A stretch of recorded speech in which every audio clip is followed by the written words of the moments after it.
there, it's Katie Johnston here, and it's day number 33 of my daily video challenge for the year. And today it's a Tuesday, and I know that usually it's a marketing Monday, but I wanted to save this ad until it got a few more impressions, because I'm going to share with you a Facebook campaign that I'm running and just show you the results, because I want to update this weekly so you can see how the campaign progresses and where we go with this, because it's a little bit of an unknown quantity when you start out with a campaign. I'm really happy with my figures to date. But first of all, a little bit about Facebook fan pages and why you would have one and what is the value of having fans, because I saw someone in an email recently said that they wondered what was the purpose of a fan page because they weren't on their email list.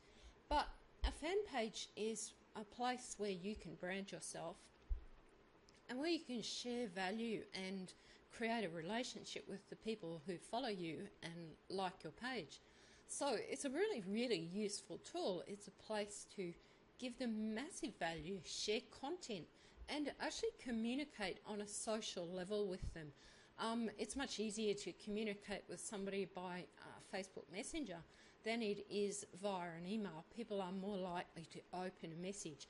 And as long as you're not being spammy in your comments and your messages or anything, that's absolutely fine. And it is a really good way of building that trust relationship with the people who follow you on your page. So the next thing about the fan page is that your fans need to be really highly targeted. So they need to be people who are going to be interested in what you're sharing on your page. So if you had a page about cooking, you wouldn't necessarily want people who are really into gardening coming to that page, because they're not going to get very involved with the recipes and that you're sharing. They're more likely to want information about growing plants, things like that. So that's why you need targeted people who are going to be interactive and will like, comment and share the posts and the content that you're sharing. And also, don't overlook the fact that you can take those people from your fan page to your email list just by sharing offers and options for them where they could opt in to receive some extra content, extra training, get them onto your email list that way. Because they already know you and have a relationship with you, they're going to be much more likely to be interactive on your email list and to open your emails. So fan pages are awesome, and they have a lot of great virtues. So back to my campaign, and this is a like campaign, and this particular ad set is the one that I started 2 days ago, and it is running to mobile devices. So you can see today it's had 1,163 impressions, and it's reached 842 people, which just means that some people have probably seen it more than once. There's been 48 clicks, and I've got a total of 42 likes at a cost per like of 29 cents for this particular ad set. Now let's break it down a little bit further, because there's a couple of different ads running on here.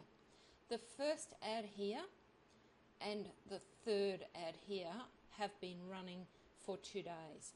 This one here is an ad with a new image that I just added this morning, so that's why the figures for it are very, very low.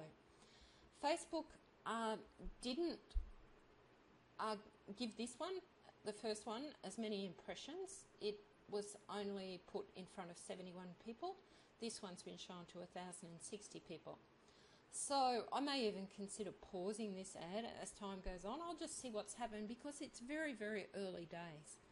The cost per like of the first ad is $1.39, which I'm not really very happy about at all, but I want to leave it to run just to see what happens with it, because 1,000 impressions is very few, and this is more a long-term run campaign.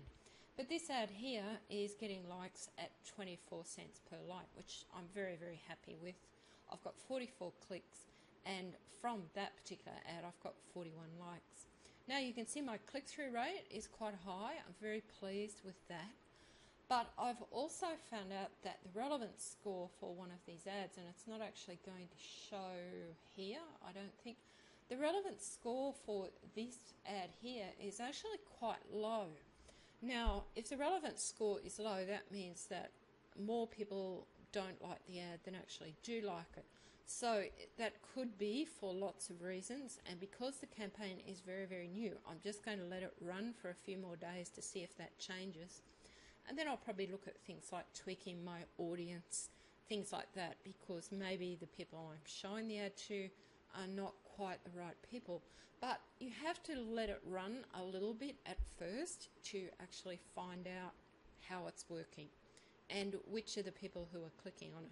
All that information is available in Facebook. And maybe on the next, sometime this next week, I will do a video on looking at the statistics for your Facebook ads so you can actually see the people who are interested in your ad, who's clicking on it, break it all down into all the different groups of people. But just for now, I just wanted to show you the stats on that. Now, if you'd like to know how I'm learning to do this kind of thing and getting likes for 24 cents, because, you know, I've had likes in the past for $1.67 or even as high as $2. So this is a way, way, way better result. I'm obviously doing more things right this time. If you'd like to know what I'm actually doing, just send me a personal message and I'll show you the training that I'm using to get likes for 24 cents at this very early stage in my campaign. Hope you found that helpful. Any questions, just post under the video and I'll be happy to answer them. And make sure that you get in touch with me if you'd like to know more about where I'm learning all about how to do this. I'm Katie Johnston. I'll talk to you tomorrow.